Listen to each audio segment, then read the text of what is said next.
Well, every conservative knew that after Trump's transgender military ban that every SJW liberal and liberal lunatic was going to be all over this. So people are taking this as a, sign of hate to the LGBTQ community, and I don't see it that way.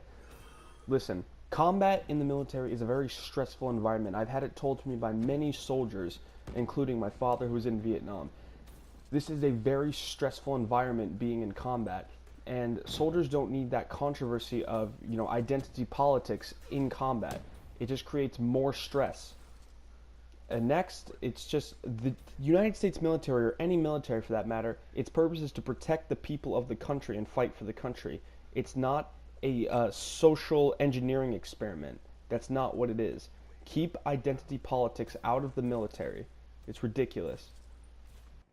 The other thing that is justifiable about this ban is that the American Psychiatric Association has said that gender dysphoria is a mental illness, and you cannot serve in the United States military under any mental illness. It's simply not allowed. So why should transgenders be given the exception of a schizophrenic or anyone in the mental health?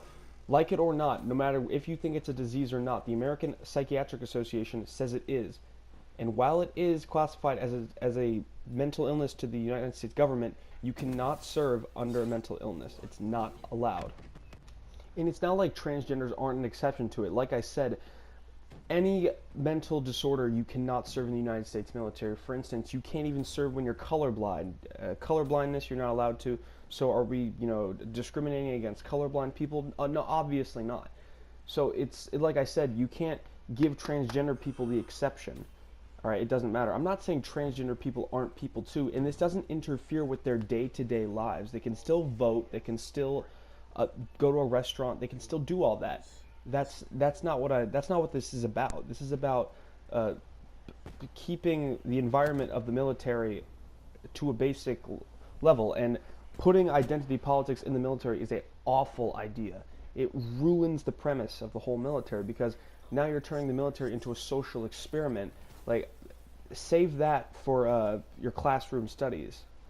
The other thing is that when you're talking about transgenders in the military, that's a very small demographic of the military, and you guys want to change the whole system for this small demographic, which doesn't make sense, because why should we change the whole system just for a small demographic of people that do not affect the military at all?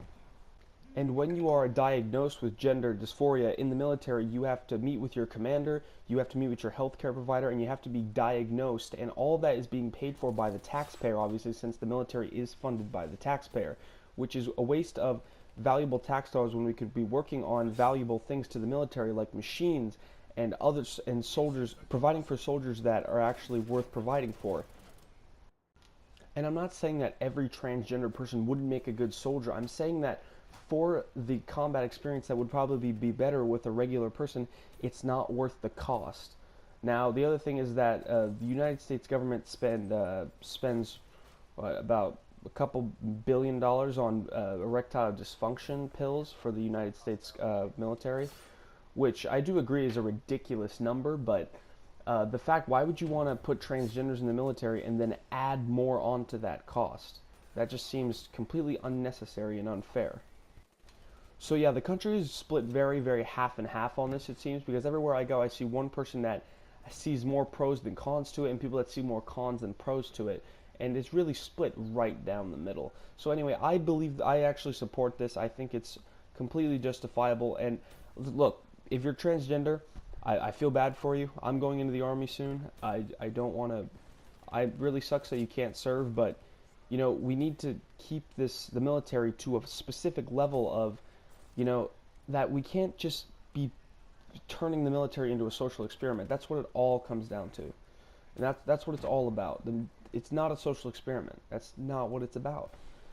It's about protecting the country and fighting the war for the country. And you're wasting time if you believe otherwise. Anyway, that's my view on it. I'll talk to you guys later.